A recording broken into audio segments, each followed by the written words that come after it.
AITA for telling my parents they're dead to me after they gave my brother the family house I spent 10 years maintaining? I, 34M, have been staring at this screen for like 2 hours trying to figure out how to even start this. My hands are literally shaking. I keep typing and deleting because every version makes me sound either like a saint or a whiny brat, and I'm not trying to be either. I just need people who don't know my family to tell me if I've lost my mind or if this is as messed up as I think it is. Okay. Deep breath. Here we go. Some background. I'm James. I grew up in a pretty normal middle-class household in the suburbs outside of Columbus, Ohio. Nothing fancy. 3-bedroom ranch on a quarter-acre lot. The kind of street where everyone's got a flag out on the 4th of July and people actually wave at each other from their driveways. My parents, Robert and Patricia, bought the house in 1993 for like $140,000. It's worth somewhere between $450 to $500,000 now based on what I've seen on Zillow for comparable properties in the area. The market out here has been insane the last few years. You probably know that already. I have one sibling. My younger brother Taylor, he's 29. And I need to be fair here because I know how these posts go. Everyone paints themselves as the hero. I'm gonna try really hard not to do that. But the facts are the facts. Ever since I can remember, I've been the responsible one. I don't even mean that in a braggy way. I mean it in the way where being responsible becomes your entire identity and nobody ever asks if you're okay with that. I was the kid who mowed the lawn without being asked. I was the teenager who got a job at Lowe's at 16 so I could pay for my own car insurance. I was the one who came home every single weekend during college, went to Ohio State, lived in the dorms but it's only like 20 minutes from my parents' place, to help my dad with stuff around the house because he had a bad back from his years working at the Honda plant in Marysville. Taylor was different. And look, I'm not saying he's evil or anything. He's my brother and I loved him, past tense intended. But Taylor was the kid who could charm his way out of anything. He's got this grin, this energy, people just gravitate toward him. Teachers loved him even when he didn't do the work. Girls always liked him. My parents absolutely adored him in a way that was different from how they treated me. I noticed it even as a kid, but I told myself I was imagining things. You know how you do that? You gaslight yourself because the alternative is too painful? Taylor barely graduated high school. Got into some trouble in his early 20s. Nothing violent, but let's just say he made some choices involving substances that cost my parents a lot of money and a lot of sleepless nights. He's been in and out of jobs. Last I knew he was doing something with cryptocurrency and consulting, which as far as I can tell means he watches YouTube videos about passive income and asks people for money. Meanwhile, I went and got my degree in accounting. Not glamorous, but it pays the bills. I've been working at the same firm for almost 9 years now. I'm a senior associate. I make decent money. Not killing it, but comfortable. Low 6 figures. Here's where it gets heavy. In 2017, my mom Patricia was diagnosed with stage 2 breast cancer. It was terrifying. My dad was still working, but he'd had to cut back hours because of his back issues and their insurance through his work wasn't great. I immediately stepped up. I drove my mom to chemo every other Thursday for 7 months. I took PTO, I rearranged my work schedule, I did whatever I had to do. My boss was actually really cool about it. Shout out to Greg, if you're reading this, you're a good dude. During this time, I also found out my parents were behind on property taxes. Like 2 years behind. They were looking at a potential lien on the house. I didn't even hesitate. I paid it off. It was about $11,400 total. That was money I had been saving for a down payment on a condo. I told myself I'd save it back up. My parents would pay me back when they could. Spoiler alert, they never did, and I never asked because what kind of son asks his sick mom to pay him back? Where was Taylor during all this? He came to visit mom exactly 3 times during her entire chemo treatment. 3 times in 7 months. One of those times he showed up and asked Dad for $2,000 because his car got repossessed. A 2015 Dodge Charger he couldn't afford in the first place. My dad wrote him a check that same day while my mom was upstairs throwing up from the chemo drugs. I watched that happen and said nothing. I want you to understand that. I said nothing. I swallowed it like I always do. After mom went into remission, thank God, I kept up the routine. Every Saturday morning I was at their house. Mowing in the summer, snow blowing in the winter. I replaced their hot water heater in 2019, cost me about $1,800. I redid the caulking around all their windows. I fixed the fence when a storm knocked part of it down. I painted the living room and the master bedroom. I helped my dad redo the bathroom floor because the subfloor was rotting. I did all of this gladly. I want to be really clear about that. Nobody held a gun to my head. I did it because I love my parents and I thought that's what family does. I thought we were all on the same team. The whole time, I kept putting off my own life. I'm 34 and I still rent a one-bedroom apartment. I've never owned property. Every time I got close to having enough saved for a down payment, something would come up with my parents' house or Taylor would create some crisis. I had a girlfriend, Sarah, for about 3 years and she eventually left partly because she said I was too enmeshed with my parents. She wasn't wrong. But knowing she wasn't wrong doesn't make it hurt less. Okay, so here's what happened. This is the part where I feel like I'm going to throw up just typing it. About 6 weeks ago, I was driving past my parents' house on my way to pick up some stuff from a hardware store. I noticed a truck in the driveway, like a contractor's truck, and Taylor's car was there, which was weird because he lives about an hour away and it was a random Tuesday. I didn't stop because I was in a hurry and honestly didn't think much of it. A couple days later, my neighbor Mr. Henderson, he's lived next door to my parents for 25 plus years, great guy, he's like 70, texted me. He has my number because I've helped him with stuff too. I've mowed his lawn when he had hip surgery, etc. He texts me, "Hey James, Taylor's been by the house a lot lately with some contractor. Your folks doing a renovation." He mentioned something about it being his house now, was confused by that. Everything okay? My stomach dropped. Like actually dropped. You know that feeling when you're on a roller coaster and you go over the first hill? It was like that, but horrible. I called my mom. She didn't answer. I called my dad. He picked up on the third ring and he sounded off. Not nervous exactly, but kind of the way he sounds when he knows he's about to have an uncomfortable conversation. I asked him straight up, "Dad, why is Taylor at the house with a contractor telling Mr. Henderson it's his house?" Long silence. Then, "We were going to talk to you about this." Talk to me about what? And then he told me. My parents had transferred the deed to the house to Taylor. Like done deal. Already recorded with the county. They'd done it about 2 months prior through a quitclaim deed. They hadn't told me. They apparently weren't going to tell me until... I don't even know when. Maybe never. Maybe they were just hoping I wouldn't notice until they were dead and it wouldn't matter anymore. I went over there that night. I sat in my 2019 Civic in their driveway for about 10 minutes before I could make myself go inside because I didn't trust myself to be calm. I prayed. I'm not even that religious, but I prayed. When I went inside, they were both sitting at the kitchen table like they'd been waiting for me. Like they'd rehearsed this.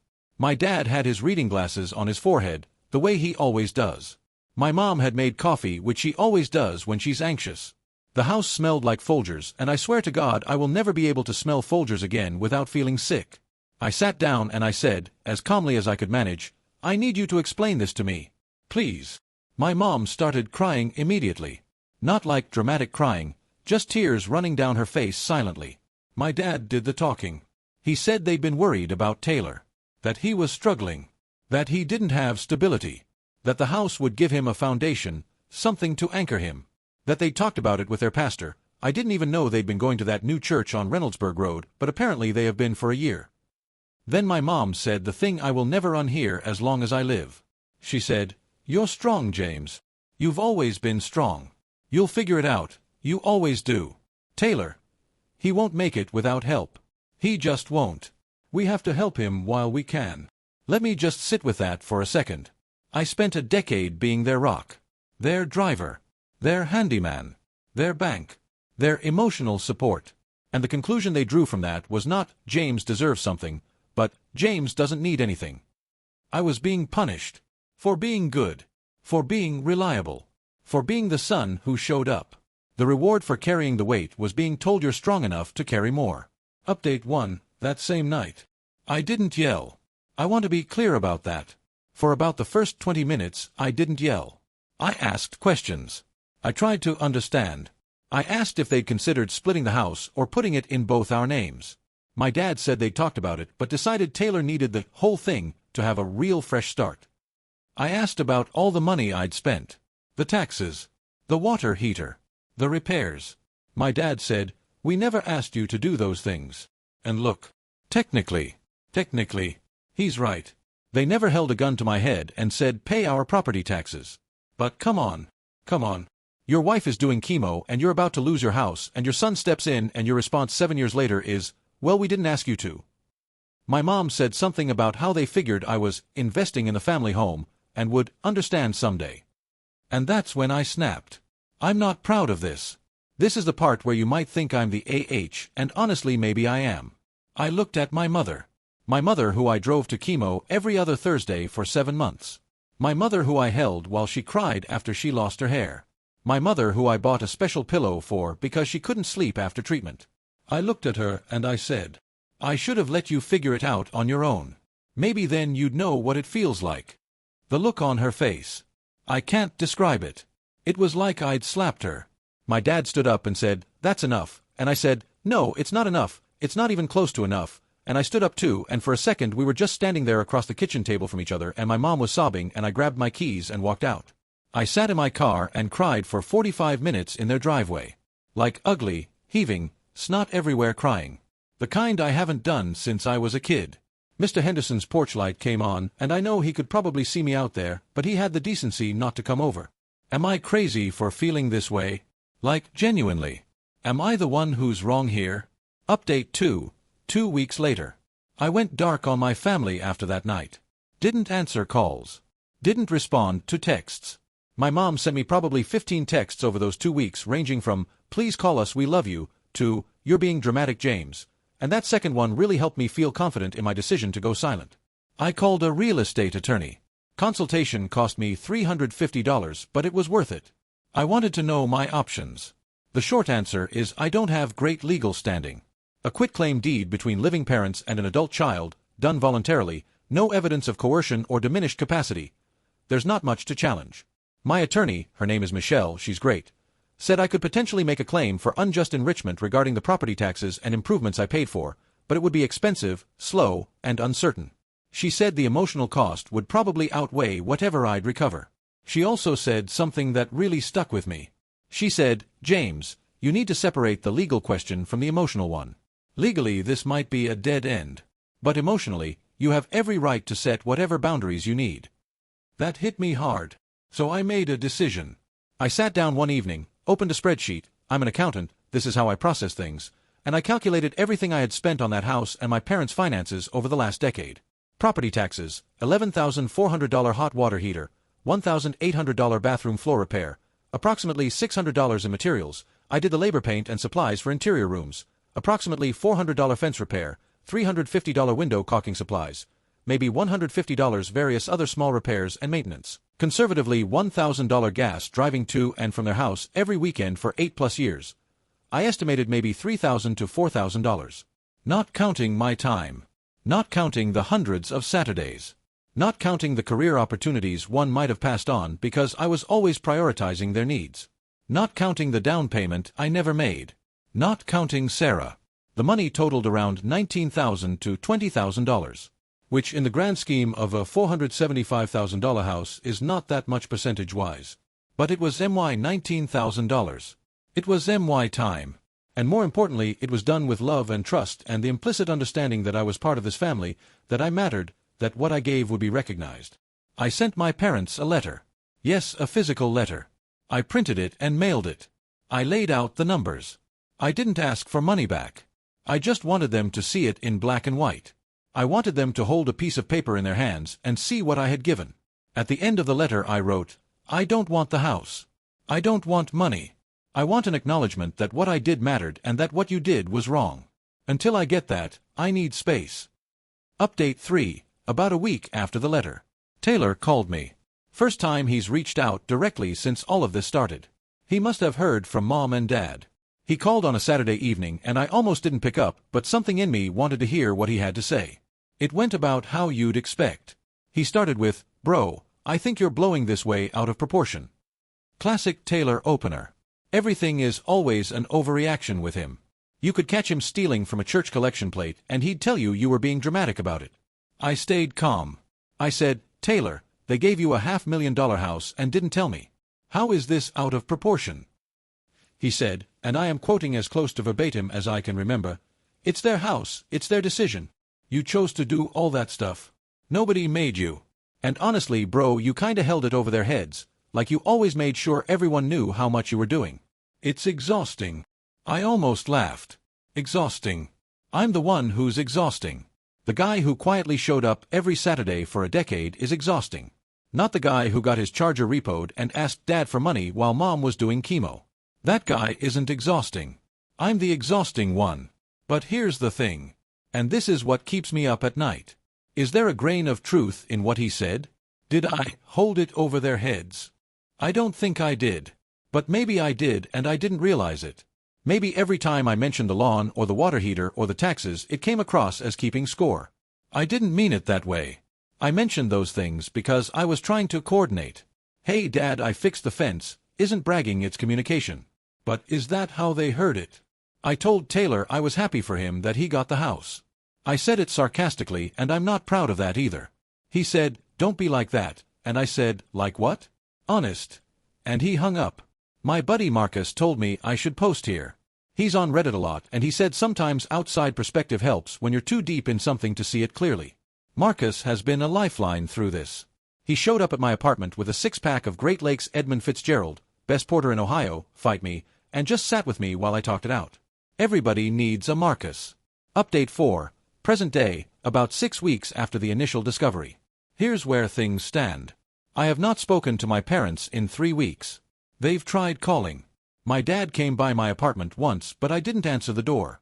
He left a note that said, "We love you, son. This isn't what we wanted." I read it and honestly it just made me angry. What did you want then? What outcome did you envision where you gave everything to one kid and nothing to the other and everyone was fine with it?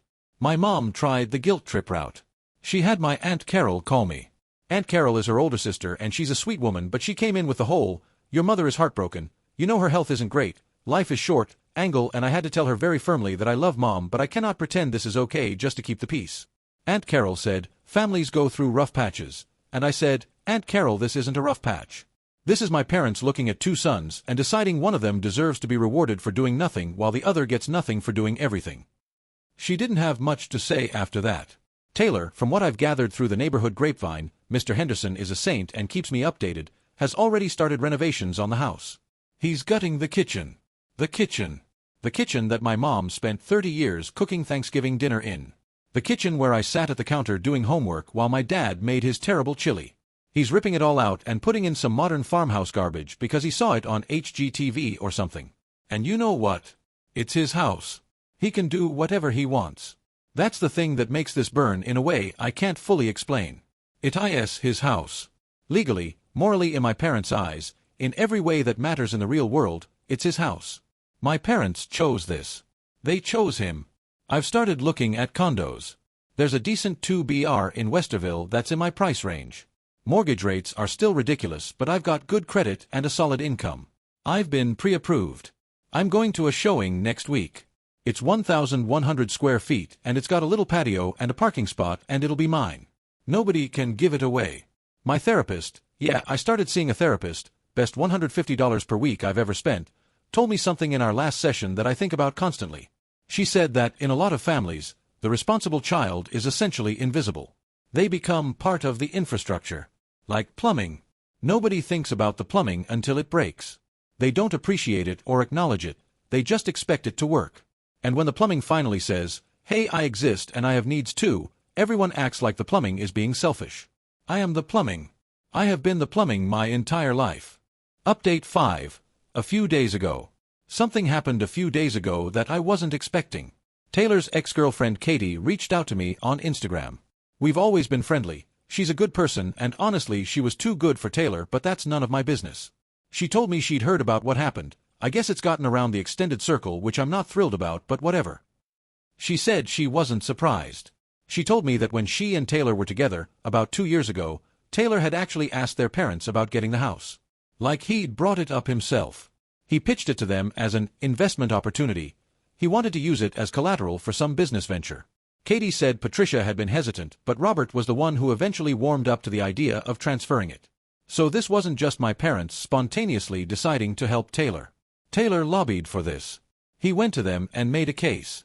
He campaigned for the house while I was out there every Saturday rebuilding their porch steps and snaking their drain. I don't know what to do with this information. It makes everything feel more calculated. More intentional. Less parents making a tough choice. And more, younger brother saw an opportunity and worked it while older brother was too busy actually helping to notice. I haven't confronted anyone with this. I'm not sure I will. What would it change? The deed is done. Literally. Here's what I keep coming back to. I'm not mad about the house. I mean, I'm mad about the house, but that's not really what this is about. It's about the message. The house is a symbol. The message my parents sent is, the things you did don't matter. Your sacrifice doesn't count. Your love wasn't enough to earn basic consideration. And the person who gave nothing gets everything because they need it more. And maybe they're right. Maybe Taylor does need it more. Maybe he is weaker. But since when is weakness something we reward? Since when do we look at the person who did the right thing every single day and say, you're strong enough to take this hit, as if that makes it fair? I'm sitting in my apartment right now. It's late. I can hear my upstairs neighbor watching something with explosions in it. There's a crack in my ceiling that my landlord won't fix.